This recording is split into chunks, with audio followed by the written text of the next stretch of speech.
We are in the heart of Inglewood, up to no good, California. And this is the second show of the Pop Shop podcast. I'm your host, Lenny S. Reid, and my co-host is Hadrian Carter. So we are starting out this second show because the first show was so much fun, and it was awesome sauce, as I like to say. And as we like to say on the Pop Shop podcast, we're ready to talk. And today's show, I want to kind of go just right into it because the one thing that a topic, as with anything, language kind of determines people's reaction to things. So for the longest, you couldn't really say, I shouldn't say for the longest, but prior to the terminology white privilege, you just hear people call people racist. But then somewhere along the line, people said that was too confrontational. That was too, because you call people racist, they get too defensive. So what they came with a term, which I actually thought was smart, called white privilege. And what is white privilege? And as people began to explain it, you took the vitriol out of the word itself, you began to talk about what is it? What are the effects of white privilege?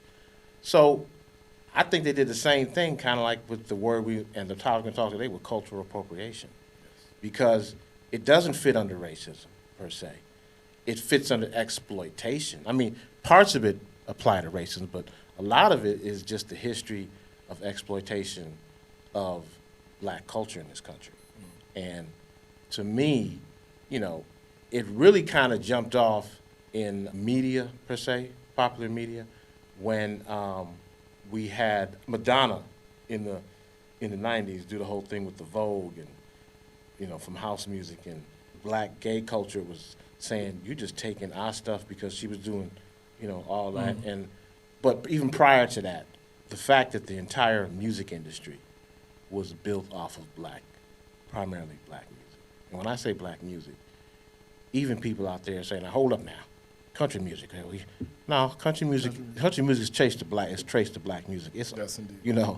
Some of the greatest artists back in the day was black music.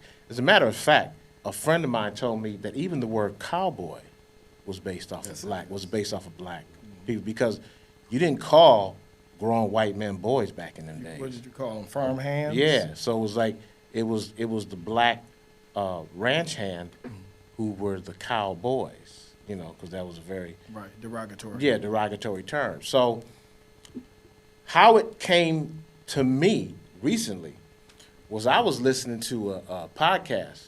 A very respected journalist, cool brother, was talking about some things, and I think it was actually a finance podcast, and he was talking about how Taylor Swift and her impact when she came to Los Angeles for her 6-day concert generated $325 million for the local economy. And let me just say this right now, I ain't got no issues with Taylor Swift. I think I ain't lying, I consider myself a bit of a Swiftie because I've always liked her music. I should say always liked her music, but when she made the switch from country to pop, she's got, to me, 6 of the best white girl black songs in the industry. And I could go down, but that's not what it's about. Because like I said, my beef is not with Taylor Swift. My issue is with when the black journalist was talking to the white guy, the podcast. He referred to Taylor Swift as like, oh yeah, Tay-Tay. Tay-Tay's this and Tay. I was like, Tay-Tay? I was like, wait, whoa. Like you gotta try to take the slang. Yeah, take the slang and make her more palatable towards the black community or the media. Like Taylor Swift don't need that. Taylor Swift is doing fine. Yeah, she is who she is. We don't need that. And I just so happened I was in the car with my son, and he looked at me and was like, what? And I said, what you mean, what? I said, they don't typically talk. I mean, that is a black colloquial saying. Tay-Tay, nay-nay, all that's our shit.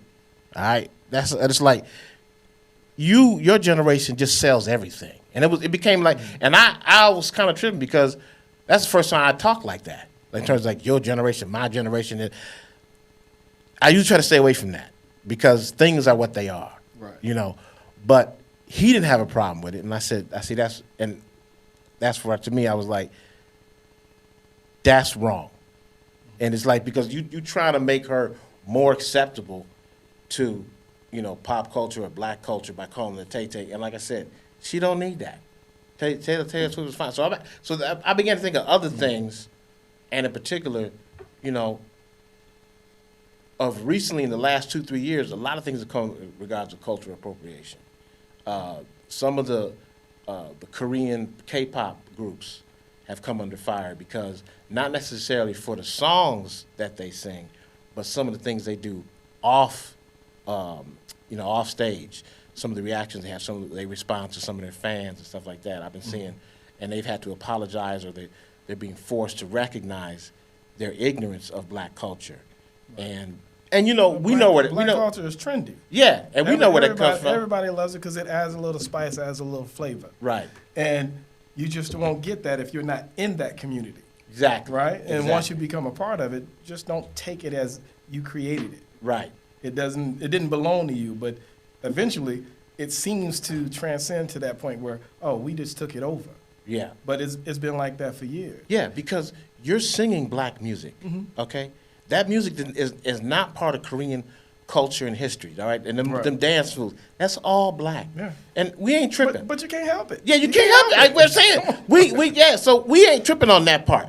We're not tripping on it because that, but now the part that we do have to recognize is that, yeah, when it comes to, you know, making that coin, you know, you're generating a lot of money, and I don't know how many black producers you're working with. Probably none. How many black promoters you're working with? Probably none. So you've taken, you've taken a cultural, what do you want to call them, staple in terms of our music, and you. So you're talking about music, style, yeah, lingo. Slang. So right, and so all we're saying is take the extra step and realize, you know, give credit to where it's and due. Where it applies, incorporate. You know, work with a black producer here and there. Work with, you know, and I know they work with some artists, but we all know there's a lot more employment behind the scenes than there is in front of the scenes. So, you know, if you really want to be part of a multicultural, diverse movement and saying, oh no, we just like, that's fine, but incorporate us, you know, incorporate us. So, well, we start all the trends. It doesn't matter. Yeah. So it happens. It comes. It goes. It comes. It goes. That's true. So that's true. Give credit again to where it's due. Right. So today on our show we have a special guest with us, Marissa Nath, and I want Marissa to kind of tell her own story because there's a lot of misunderstanding. Like I said, even with the whole idea of cultural appropriation, and I also have a good friend of mine on the phone, Dorothy Nairne, who started a company called Dorothy, you with us? Hello, I'm here. I'm with you. Awesome.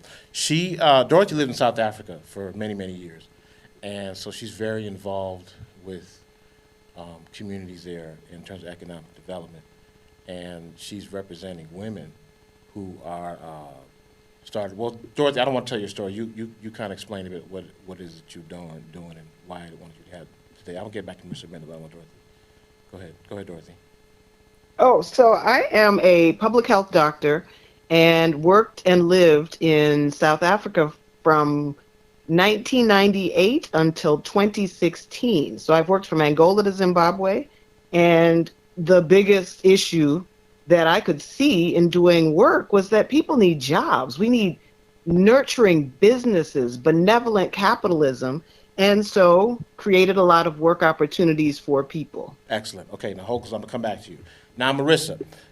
Marissa is a dear friend of the family, and Marissa's background is she is part. Explain. Yeah, my dad is from Bangladesh. Say hi to everybody first of all. Oh, everybody. You Okay. introduced me, so I know, my bad. they know who this is. Okay, so. But yeah, I was born here, LA. My dad is from Bangladesh. He came here maybe like early 90s. My mom is from El Salvador, mid 90s. So really, that is a culture clash already in its own. Right. You know, and then coming here to LA, another culture clash. You know, everything I learned about America was through them, and really they were learning about it themselves. So. Right.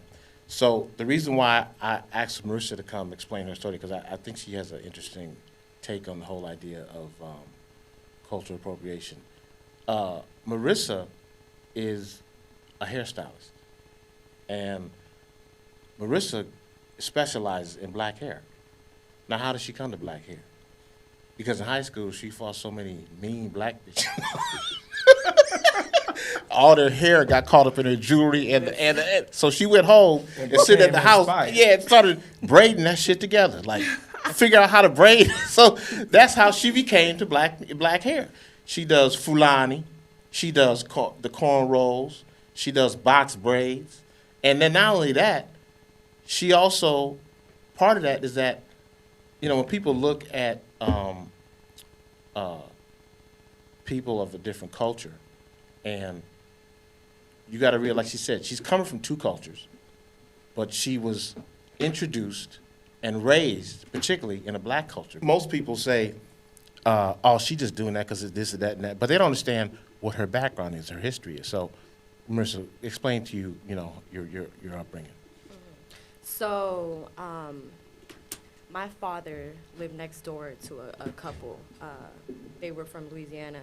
My okay. uncle, James, and Esther, my aunt. My uncle, he's African American. He's not my blood, but we just, it's a king to him. He's my uncle. It's my dad's brother. So, naturally, I saw him as my uncle.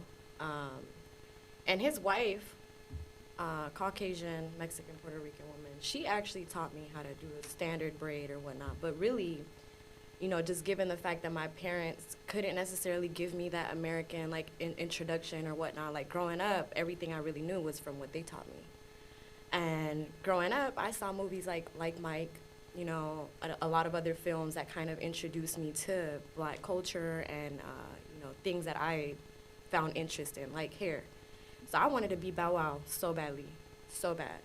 My mom's culture, we have a lot of, you know, styles with like braids and stuff like that, but it wasn't nothing really like how, you know, I was introduced to, you know, movies and film, black films and stuff like that. So really that's how it came about. But I learned how to do one standard braid, like, you know, just my straight hair just being braided in one thing. But I was like, no, but I want to look like Bow Wow. Bow Wow got like 30 braids, you know, going, I want that. Right, right. So nobody really could do that for me. Nobody really offered. At that time, it was probably like, I'm 25, so I'm still very young. But at that time, still, at least in the part of LA where I lived in, you didn't necessarily see Latinas going into black shops getting their hair braided. It was still kind of like, you know, people side-eye you a little bit. Right. Or whatnot. So I learned how to braid my own hair, self-taught, just off of what she, you know, showed me and whatnot. But that's kind of how it started everything. And I am an OCD neat freak, right? So, like, I kind of picked it up quickly, and people started to, like, notice my hair. Like, I love your braids, you know, who did them?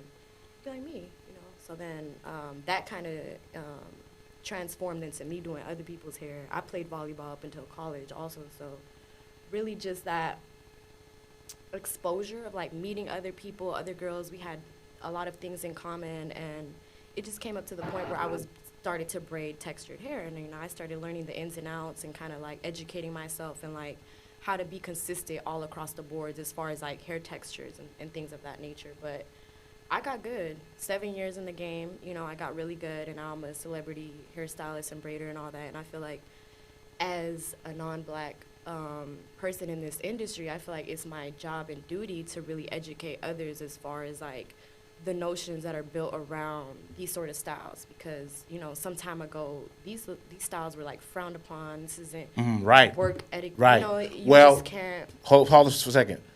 Bo Derek. Remember Bo Derek? Years ago, yeah. Yeah. So, Bo, you know, I know you know what Bo Derek is? No. Okay, Bo Derek. Dorothy, you remember Bo Derek, right? I sure do. That's right. So Bo Derek was in a movie called 10, and 10 was the top of the ladder in terms of physical attractiveness, in terms of women. She played this white woman on the beach who this guy fell in love with, And the poster for the movie, it was the first time I can recall, and then correct me if I'm wrong, but we've seen a white woman and she had African braids in her hair. And so we were a little afflicted. We were like, oh, that's our, I mean, we were kind of proud, but at the same time, we were like, wait a minute. Y'all didn't like that shit when we was rocking that, you know? So it was kind of like, you know, it was like the jugaboo hair. So I don't know if you want to add anything. I just want to say, when in my younger years, I didn't care what she had in her hair. I just liked the photo. That's right. That's right. So, I ain't, you know, yeah, we're men. I wasn't thinking about anything else. Oh, that looks nice. Right. Looking at that girl. But Right. So now we're gonna cut a little to the bone here, Marissa, because one of the things that comes up in cultural appropriation is hip hop. And then through hip hop, we come through language. And we come through language, one of the biggest issues right now is the use of the word nigga and word, you know. And so many people in hip hop feel, because it is so tied to the culture of hip hop, anybody who's a lover of hip hop should be given license to be able to use that word. Okay. Now, I'm gonna tell you the truth. I have issues with that per se, but as an artist, I do kind of see what they are saying. They do have a point to be made, but the history of the word in this country, I don't think we're at that point yet, and we may never be at that point. It depends on which one you're talking about. You talking about NIGGER, or you Right. talking about NIGGA? Speak on it. See, Speak on it. it's become so commonplace. It's being used by everyone. Right. Everyone, and you'll go in different cultures and you'll see, hey, that's my nigga, Right. and it's not offensive, right? Right. And if that's your circle, it's okay. But I just say be cautious if you're out in public Yeah. and you're saying that around people that you know that it will refer to. Exactly. Because where I'm at with in regards to out and out racism is that it's, you know, it's not my job or my mission no more to make people less racist. Or I tell people all the time, I'm at the point where your racism shouldn't be a threat to my life or to me be able to operate within the society. If you want to be in the confines of your own home, you can have at it. You can call, I could care less. But when you step out into society at large, you have to watch what you say. You have to realize you're part of this melting pot. You're part, and typically, melting pot, or I should say melting pot, but a system that's been based on white supremacy. You can't just act like it's all equal now, and that's not the case. So, without getting too far away from the whole idea of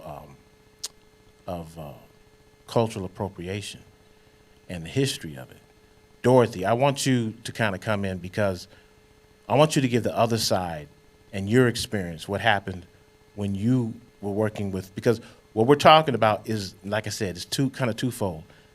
It's the exploitation of black culture and the monetization that we haven't been able to participate in. And you have a different side to it. So Dorothy, I kind of want you to give, you know, how you come to this topic and where you're coming from. And then I'm going to come back to you, Marissa. Okay, so I have a clothing label, and I also sell products that were manufactured in Africa. So they're African-inspired products. And two examples. A white woman told me or asked me, wow, so if you have these African clothes, which I think are beautiful, would it be racist for me to buy these products? And so I said to her, actually, it would be racist not to buy the products. Okay. Because it's African appreciation, and it's all about the elimination of poverty wherever black people reside. So what I am going to have to do is really put myself out there, because the generation that is calling people out is also letting people know that, wow, that's cultural appropriation, you appropriator. And I have an example. A friend of mine who's white in New Orleans had a bout of chemotherapy and lost his hair. He was very conscious or self-conscious about it. So he went to a Congolese woman and bought maybe 8 different hats.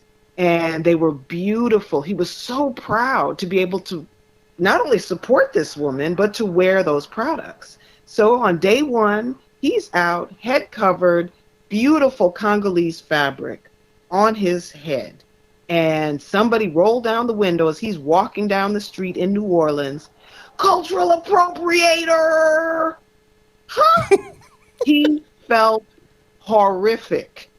Not only because, you know, his confidence was dashed, but, you know, he's a sensitive white man who takes it beyond being not racist, but being anti-racist, and supports black businesses, and he was crushed by that. So if I'm selling my products and white people are buying my products, or people who aren't from Zimbabwe, aren't from South Africa, don't know about Zulu culture, are they going to be like, oh, I don't want to be an appropriator, so I can't buy your products? Because then that would crush a business model that hasn't had an opportunity to get up off its feet.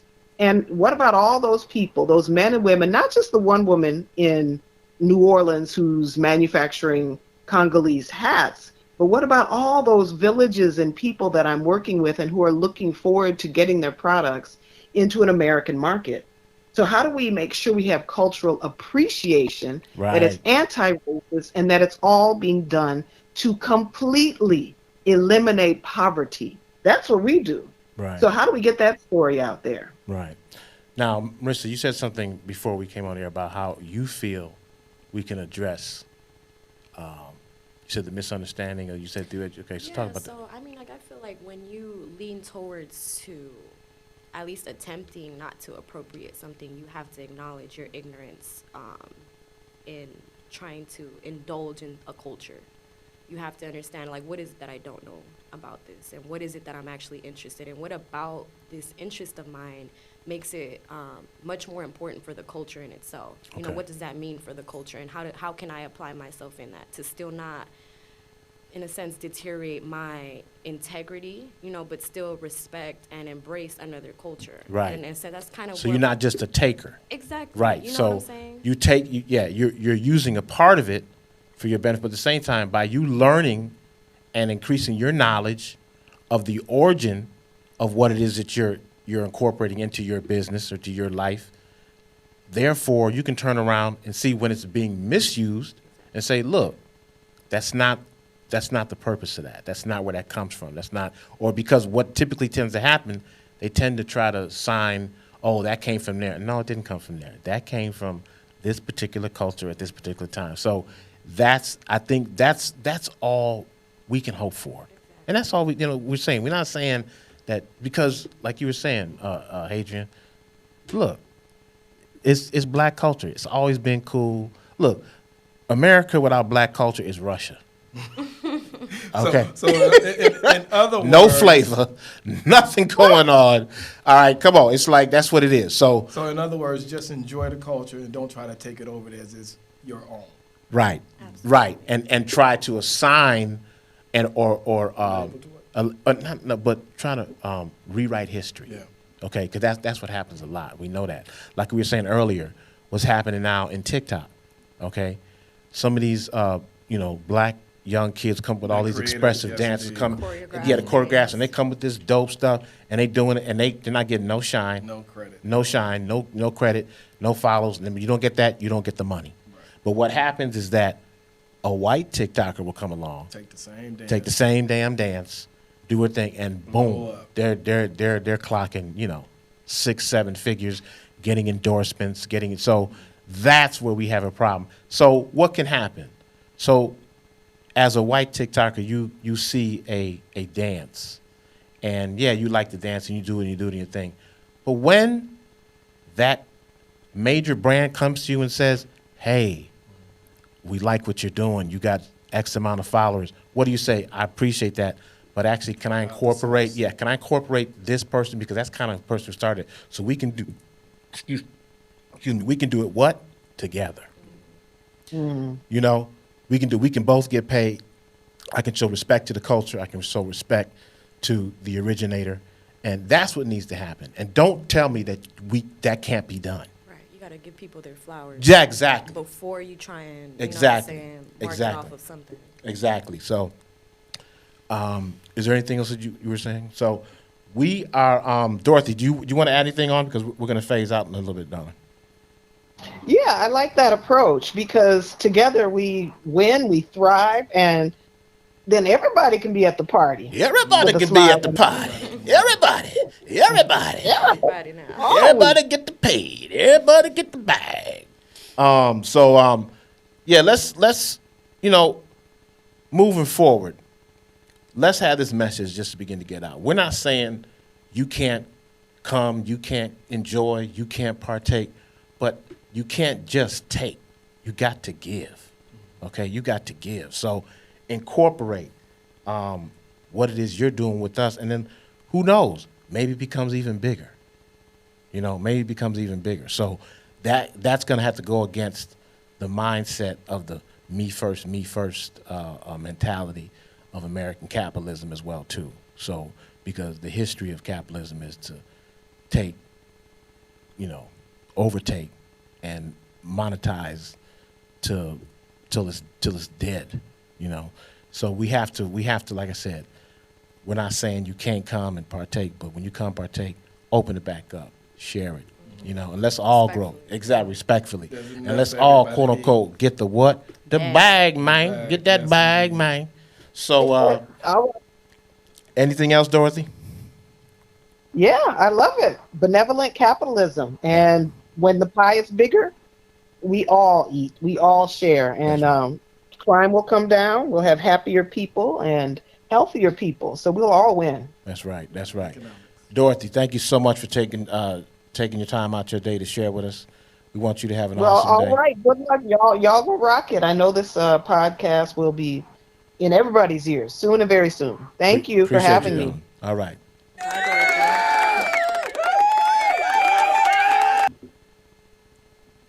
We want to thank you once again for joining us for number 2 of the Pop Shop Podcast. Pretty soon I'm going to stop counting, but I just think it's so often that we got 2 shows. Yes, indeed. I would say we already lasted longer than Hurricane Hillary. Yes, we did. Yes, we did. Marissa, I want to thank you so much for coming and sharing your story. Yes, thank you. All right, Miss Cutie Pie, what you doing today? I'm going to a lake, actually. A lake where? I don't know where it is. It's up north. Oh, okay. Hour away. Okay, awesome. Okay. So listen, Mr. Hadrian Carter, once again, I appreciate you, sir. Thank you, young participating, and let's move forward into bigger and better things, man. Yes. All right. We're climbing. Peace. Peace.